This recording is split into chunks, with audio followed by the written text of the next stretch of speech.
標高3000メートルの断崖絶壁へ転落し動けなくなってしまった女性。あなたはこの後彼女がどのような運命をたどると思いますか。2025年6月21日、インドネシアロンボク島早朝、標高3726メートルの活火山リンジャニ山の山頂付近では登山ガイドの男性が慌てふためき叫んでいました。そこで待て、助けを呼んでくる。そこはマグマやガスが湧き出す火口付近の登山道。26歳の女性ジュリアナ・マリンスさんはその道から外れ300メートル下の断崖絶壁へ転落してしまったのです。氷点下4度に迫る極寒と悪天候による暗闇に包まれていた山頂付近。その状況でジュリアナさんが悲劇に見舞われたのは、ガイドの男性が疲労困憊だった彼女を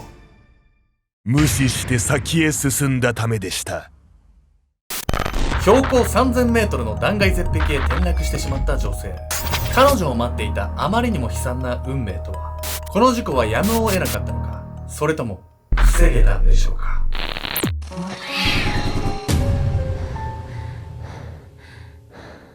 おそすけちゃんです。やみやみこんです。ちょっと開幕いきなりちょっと下世話な話をするんだけどさ、今まで〇〇人切りしましたって、チャラいやつ、女性でも男性でもどっちでもいるじゃない。〇〇人最大何人の人と出会ったことある？どうだろうね。でも周りではあんまいないけど、大学の後輩で結構やばいやつがいて一人。もう依存症ぐらい。全部スプシーまとめてんの。100とかだと多分5年前とか。だから多分今200とか言ってんじゃないかな。いやいや、まあまあでも200とか、そんなもんじゃない。山本裕介知ってる？知ってるよ、1000とかでしょ。可能なのっていうさ。すごいし、想像できないわよね。なんか病気になりそうだし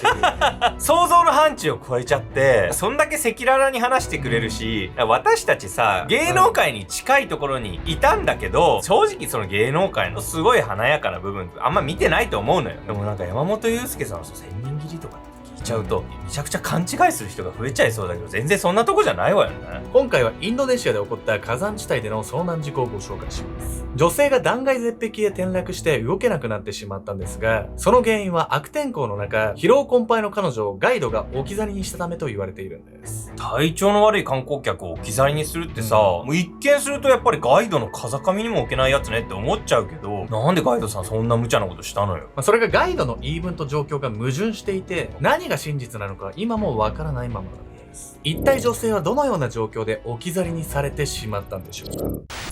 見捨てられた登山客。2025年6月20日、インドネシアロンボク島標高3726メートルの活火山リンジャニ山の麓から8人組の登山グループが出発しました。そのグループには小柄で小麦色の肌をした女性が一人。彼女はブラジル出身のジュリアナ・マリンスさん。明るく社交的な彼女はもともとは広告宣伝のスペシャリストで、ブラジルの著名なコメディアンユーリ・マルサルの動画制作チームに所属していました。しかしこの前年、ジュリアナさんは3年間勤めたその職場を辞め、人生の一大プロジェクトと称した旅に出ることを決めたのです。2025年2月からフィリピン、ベトナム、タイ、インドネシアとアジア各国を巡っていた彼女は、その間にダイビングなどのライセンスも複数取得。つい最近の SNS 投稿には次のような言葉が綴られていました。ネバートライ、ネバーフライ。挑戦しなければ飛ぶことはできない。このリンジャニさんの登頂もジュリアナさんにとってかけがえのない挑戦の一幕になるはずでした。しかしリンジャニさんは初日から深い霧に包まれ、登山客にとって万全とは言えない状況。その悪条件の中、悲劇が起こってしまうのです。リンジャニ山登頂が始まった翌朝の4時頃、一行は山頂付近標高約3000メートル地点まで到達していた。マグマが湧き出す火口付近のその登山道は両側が断崖絶壁の非常に危険な場所。過酷なその道の途中、他の登山客から少し遅れていたジュリアナさんは言った。ごめんなさい、もう疲れて動けないわ。少し休ませてくれない？ 20歳の若きガイドアリ・ムストファは彼女の方へ向き直りこう言う。大丈夫か？座ってちょっと休むといい。彼に言われた通り、ジュリアナさんは登山道へ荷物を下ろし、その場にへたり込んだ。ガイドのアリはしばらく彼女を見守っていたが、やがて立ち上がるとまた頂上を目指し始めた。辺りは薄暗く、気温は氷点下4度に迫る中、アリはジュリアナさんを一人置き去りに、他の登山客5人を連れて去ってゆく。彼らの背中が遠ざかってゆくのをジュリアナさんはただ震えながら見ているしかなかった。それから2時間後の午前6時、ガイドのアリはようやくジュリアナさんが休んでいた登山道へ戻ってきました。しかしいない。どこ行ったんだ。登山道に残されているのは彼女が持参していたバックパックと杖、懐中電灯だけ。そしてアリが動揺していると斜面のはるか下からジュリアナさんの叫び声が聞こえてきたのです。ここにいるわ、助けて。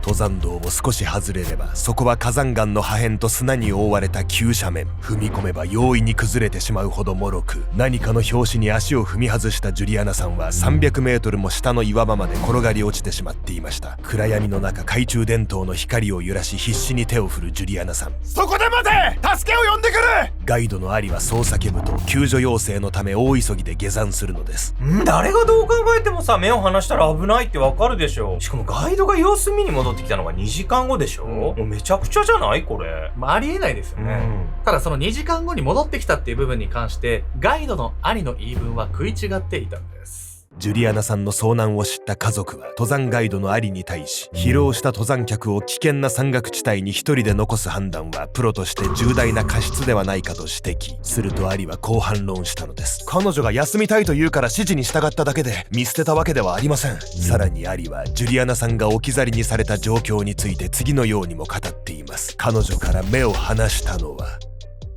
タバコを吸いに離れた5分程度だと。しかし先ほども説明したように、ジュリアナさんが休みたいと言って登山道に座ったのは早朝4時で、ガイドのアリがそこへ戻ってきたのは2時間後の6時。その状況から家族は5分ではなくもっと長くジュリアナさんを放置していたのではないかと訴えたのです。5分と2時間じゃあまりにも違いすぎるじゃない。なんでそんな言い分が通ると思ったのよ。2時間離れてたっていうのも現場にいる人しか分かんないんで、これがね言い訳だってことは断定はできないんです。断崖絶壁で動けなくなったジュリアナさんを果たして救えるんでしょうか。許されぬ嘘。事故から約4時間が経過した午前10時頃には、騒ぎを聞きつけた観光客グループがドローンを飛ばし、動けずにいるジュリアナさんの様子を確認。彼女は岩の隙間に座り、手を振ったり上を見上げたりして助けを求めていました。観光客はドローンに待っててくれと書いた紙を結びつけて飛ばし、ジュリアナさんは確かにそのメッセージを受け取ったのです。彼女の故郷のブラジルでこの映像を見た姉のマリアナさんは SNS で次のように投稿。妹が危険な状況なの、力を貸して。少しでも多くの協力を得られるよう動画を繰り返し拡散しました。一方でガイドのアリはジュリアナさんの転落を確認した後、リンジャニ山を管理している国立公園管理事務所へ連絡。現場付近には電波がなく山を下る必要があったため、ジュリアナさんの発見から4時間以上が経った午前10時21分にようやく救助要請が受理されたのです。そこから国立公園の救助チームが到着したのは昼の2時を回った頃。転落からすでに8時間が過ぎていました。そして救助チームの到着を知ったインドネシア当局は次のように速報を流します。救助チームがジュリアナさんと接触に成功し、水と食料、防寒具を与えました。しかし実は救助チームは準備したロープが短すぎて彼女に近づけてすらいませんでした。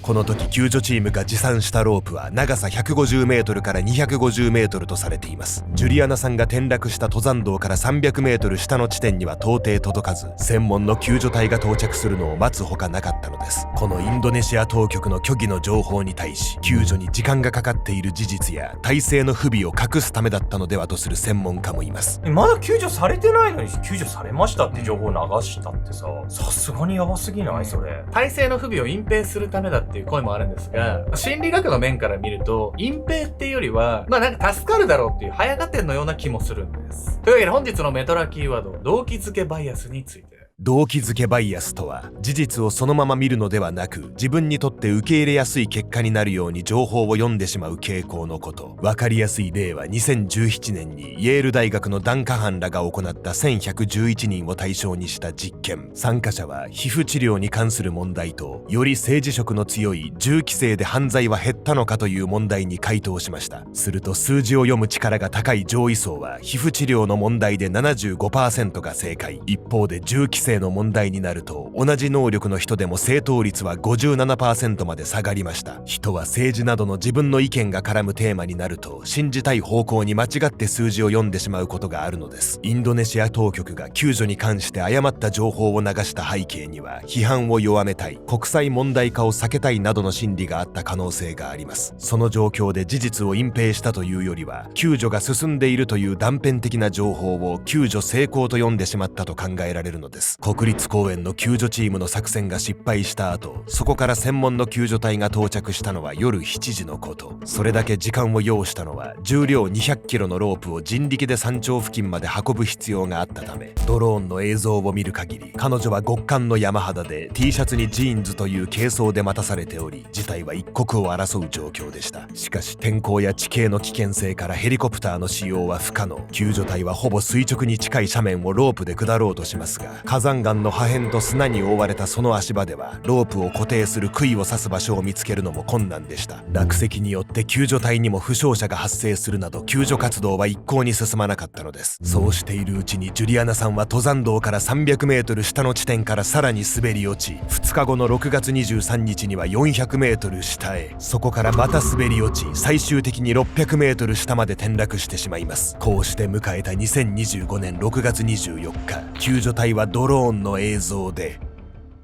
ジュリアナさんの死亡を確認したのです。翌日にはボランティアで救助に参加していたアブドゥル・ハリス・アガム氏のチームが登山道から600メートル下の地点へようやく到着。この時アガム氏は遺体回収のため崖の上で一晩を遺体と共に過ごしたといいます。一方 SNS で救助の協力を呼びかけていた姉マリアナさんのアカウントは数日で160万フォロワーを超えていました。最初の転落の後、ジュリアナさんが生きていたにもかかわらず救えなかった事実が映像として拡散されたことで、世論は怒りに満ちていきます。そして批判の声が飛び交う中、この後当局は責任逃れと感じざるを得ない回答をするのです。まずガイドが目を離してたってこと自体が問題だし、その後もロープが短すぎとかさ、孫ついてたわけじゃない、なんか全体的に見通しの甘さが事故につながっちゃったように思えるわよ。いやほんとそうなんですよ。その見通しの甘さをね、ガイドや当局が認めなかったために、遺族の怒りの火に油を注ぐ形となってしまったんです。救えたはずの命。ジュリアナさんの救助の遅れを指摘されると、インドネシア当局は次のように反論しました。迅速に対応しましたが、当日はヘリが使えないほどの悪天候と600メートルに及ぶ極めて困難な地形から活動に限界がありました。またこの時当局はジュリアナさんの死因についても言及。彼女は転落による背骨や胸骨、大腿骨の骨折、そして内臓損傷で亡くなっており、これは3度目の600メートル下の地点に転落した際のものと説明されました。3度目の転落の後、彼女は15分から20分程度で死亡したと推測され、当局は救助隊が早期に到着していても救助は難しかったという見解を示したのです。この話を聞き、遺族は大いに憤りました。ジュリアナさんが亡くなったのが600メートル下に滑り落ちた際の話だということは、要するに最初の転落から2日が過ぎた頃、それまでに救助できていればそもそもそこまで転がり落ちることはなかったはず。それにもかかわらず転落後短時間で亡くなったとばかり強調するインドネシア当局の態度は、救助の遅れに対するごまかしのように見えたのです。単に救助の遅れをね、しっかりお詫びすればよかったところを、なんか言い訳がましいことばっかり言っ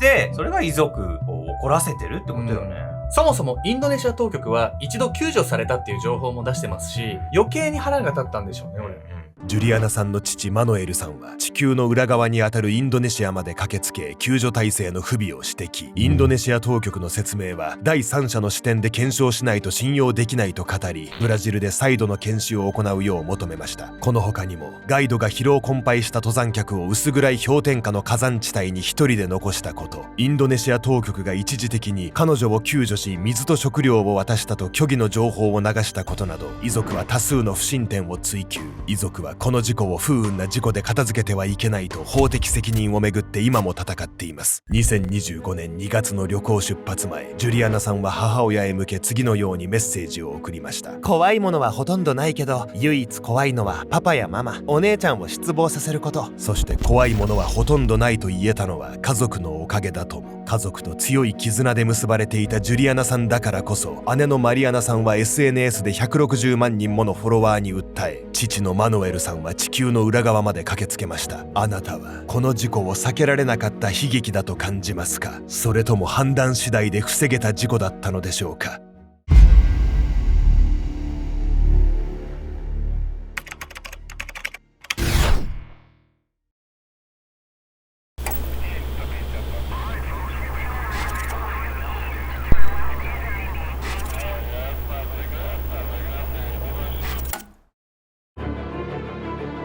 あなたやお子さんの周りにいる先生と呼ばれる人たち、その人たちは本当に信頼できる相手ですか？2024年6月27日、アメリカ合衆国オハイオ州コロンバスのとある裁判所で一人の若い女性が陳述をしていました。I'm really sorry that all of this happened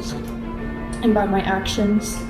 I was not thinking rationally at the time that I showed up to the mother's house. 切々と述べるこの女性は当時24歳。大学を出て間もないながらも優秀なカウンセラーとして知られていました。しかし、今彼女が立っているのは被告人席。この女性は今日自身の罪の判決を受けることになっていたのです。女性の切実な声を聞いても裁判官が表情を変えることはありませんでした。そしてこう告げたのです。あなたの誠実な態度は評価したい。しかし、あなたのしたことは許されることではありません。なぜならあなたは自分の立場を利用して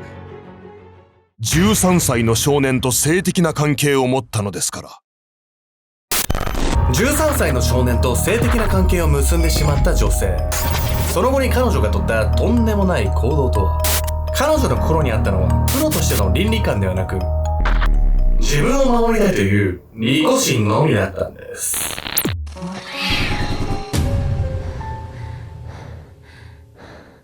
この動画の続きはオンラインサロン秘密結社アルゴメトリーでご視聴ください。